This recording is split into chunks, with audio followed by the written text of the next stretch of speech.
వీటిలో బ్రేకింగ్ చూస్తున్నాం. Skill development కేసులో టీడీపీ అధినేత చంద్రబాబు 2 రోజుల సిఐడి కస్టడీ ముగిసింది. అధికారులు ఆయనకు వైద్య పరీక్షలు చేసి వర్చువల్గా ఏసీబీ కోర్టులో హాజరుపరిచారు. రిమాండ్ కస్టడీ పొడిగించాలని సిఐడి అధికారులు కోరగా వెంటనే అధికారులు జైలు నుంచి వెళ్లిపోవాలని ఆదేశించారు జడ్జి. రేపు అక్టోబర్ 5వ తేదీ వరకు రిమాండ్ పొడిగించారు. ఇదిలా ఉండగా ఏసీబీ కోర్టు ఆదేశాల మేరకు రాజమండ్రి సెంట్రల్ జైల్ కాన్ఫరెన్స్ హాల్లోనే చంద్రబాబు 2 రోజుల పాటు సిఐడి అధికారులు ప్రశ్నించారు. 2 రోజుల పాటు సాగిన విచారణలో కేసు ఇన్వెస్టిగేషన్ అధికారి డీఎస్పీ ధనుంజయడి ఆధ్వర్యంలో సుమారు 120కి పైగా ప్రశ్నలు వేశారు. షెల్ కంపెనీల ద్వారా నిధుల మళ్లింపుపై ప్రధానంగా విచారణ జరిగినట్లు తెలుస్తుంది. ఇక ఇది మొత్తం వీడియో సిఐడి అధికారులు పూర్తి నివేదికను సీల్డ్ కవర్లో చర్చకు అందించనున్నారు.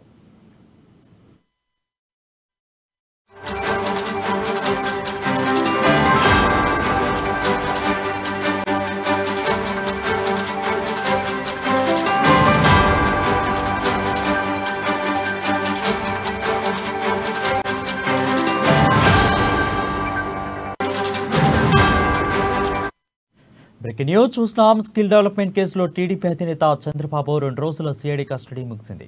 అధికారులు ఆయనకు వైద్య పరీక్షలు చేసి వర్చువల్గా ఏసీబీ కోర్టులో హాజరుపరిచారు. రిమాండ్ కస్టడీ పొడిగించాలని సిఐడి అధికారులను కోరగా వెంటనే అధికారులు జైలు నుంచి వెళ్లిపోవాలని ఆదేశించారు జడ్జి. అయితే మరోవైపు అక్టోబర్ 5వ తేదీ వరకు రిమాండ్ పొడిగించారు. ఇదిలా ఉండగా ఏసీబీ కోర్టు ఆదేశాల మేరకు రాజమండ్రి సెంట్రల్ జైల్ కాన్ఫరెన్స్ హాల్లోనే చంద్రబాబును 2 రోజుల పాటు సిఐడి అధికారులు ప్రశ్నించారు. 2 రోజుల పాటు సాగిన విచారణలో కేసు ఇన్వెస్టిగేషన్ అధికారి డీఎస్పీ ధనుంజయడి ఆధ్వర్యంలో సుమారు 120కి పైగా ప్రశ్నలు వేశారు. షెల్ కంపెనీల ద్వారా నిధుల మళ్లింపుపై ప్రధానంగా విచారణ జరిగినట్లు తెలుస్తుంది. ఇక ఇది మొత్తం వీడియో సిఐడి అధికారులు పూర్తి నివేదికను సీల్డ్ కవర్లో జడ్జికి అందించనున్నారు.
బ్రేకింగ్ న్యూస్ చూస్తున్నాం. స్కిల్ డెవలప్మెంట్ కేసులో టీడీపీ అధినేత చంద్రబాబు 2 రోజుల సిఐడి కస్టడీ ముగిసింది.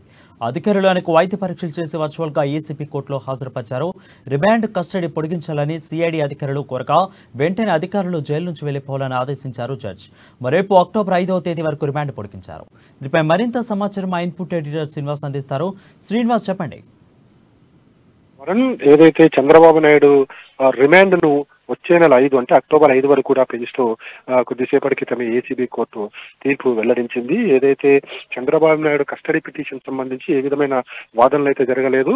అయితే కస్టడీకి సంబంధించి సిఐడి అధికారులు మెమో దాఖలు చేసినప్పటికీ కూడా పరిగణనలోకి తీసుకోలేదు. బహుశా రేపు సిఐడి అధికారులు మళ్ళీ ఈ కస్టడీకి సంబంధించి వాదనలు వినిపించే అవకాశం ఉంది. మొత్తానికి చూసుకుంటే కనుక 2 రోజుల సిఐడి కస్టడీ తర్వాత చంద్రబాబు బెయిల్ బయటకు వదులుతారా లేదా అని ఒక ఉత్కంఠ అయితే నెలకొంది. దానికి సంబంధించి ఏదైతే విచారణ పూర్తయిన తర్వాత చంద్రబాబు నాయుడు నేరుగా వర్చువల్ వీడియో కాన్ఫరెన్స్ ద్వారా జడ్జి చంద్రబాబుతో మాట్లాడడం జరిగింది.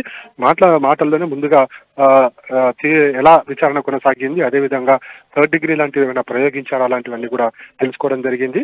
అయితే ఎట్ ది సేమ్ టైం మా తెలుసుకున్న తర్వాత ఈ రిమాండ్ కి సంబంధించి తాను రిమాండ్ పెంచుతున్నట్లు కూడా చెప్పడం జరిగింది. అక్టోబర్ 5 వరకు కూడా ఈ రిమాండ్ పెంచుతున్నట్లు చంద్రబాబుకు చెప్పారు. అయితే ఇది ప్రొసీజర్ లో భాగంగానే ఇలా రిమాండ్ పొడిగించామని చెప్పేసి కూడా చెప్పారు.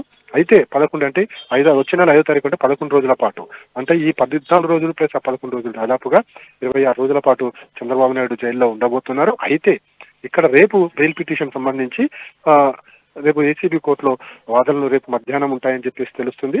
అదేవిధంగా మరోవైపు ఇక్కడ వాదనల తర్వాత, ఇక్కడ జడ్జిమెంట్ తీర్పు తర్వాత నెక్స్ట్ సుప్రీంకోర్టుకు అప్రోచ్ అయ్యే దాన్ని కూడా చంద్రబాబు తరపు లాయర్లు చూస్తున్నారు. అయితే ఆల్రెడీ దీనికి సంబంధించి సుప్రీంకోర్టులో కూడా ఎస్ఎల్పీ వేయడం జరిగింది. దీని మీద కూడా రేపు మధ్యాహ్నం తర్వాత అక్కడ వాదనలు ఉంటాయని చెప్పేసి తెలుస్తుంది. అంటే ఇక్కడ పరిస్థితిని బట్టి అక్కడ తీర్పు ఉండబోతుందని కూడా తెలుస్తుంది. అయితే ఈ కస్టడీ పిటిషన్ సంబంధించి కూడా అది పెండింగ్ లో ఉంది కాబట్టి రేపు కస్టడీ పిటిషన్ సంబంధించి సిఐడి న్యాయవాదులు కస్టడీ కోరే అవకాశాలు ఉన్నాయి. అయితే ఈ ప్రొసీజర్ లో ఏదైతే ఈ ప్రజాధనం దుర్వినియోగం కేసులో రెగ్యులర్ గా ఇలాంటి ప్రాక్టీస్ ఖచ్చితంగా ఉంటుంది. అయితే చంద్రబాబు మీద వచ్చిన ఆరోపణలు మాత్రమే, దాన్ని ఇంకా నిగ్గు తేల్చాల్సి ఉంది కాబట్టి దీన్ని నిందితులుగా భావించవద్దని మాత్రం జడ్జి చంద్రబాబు నాయుడు చెప్పినట్లయితే తెలుస్తుంది. కానీ అందులో మీడియా చెప్తుంది కాబట్టి అది ఎంతవరకు కరెక్ట్ అనేది కూడా చూడాల్సిన అవసరం ఉంది. అయితే ఇప్పుడున్న పరిస్థితుల నేపథ్యంలో నెక్స్ట్ 5వ తారీఖు వరకు కూడా చంద్రబాబు బయటకు వచ్చే అవకాశాలు లేవు. రేపు బెయిల్ పిటిషన్ మూవ్ చేసిన తర్వాత ఏసీబీ కోర్టు తీర్పు ఎలా ఉండబోతుందని కూడా చూడాల్సి ఉంది. ఆ తర్వాత సుప్రీంకోర్టు క్వాష్ పిటిషన్ కూడా వచ్చే అవకాశం ఉంది కాబట్టి అక్కడ పరిస్థితి ఎలా ఉంటుందనేది కూడా ఇప్పుడు చర్చనీయాంశంగా ఉందని చెప్పొచ్చు Varun. Right, thank you Srinivas for the updates.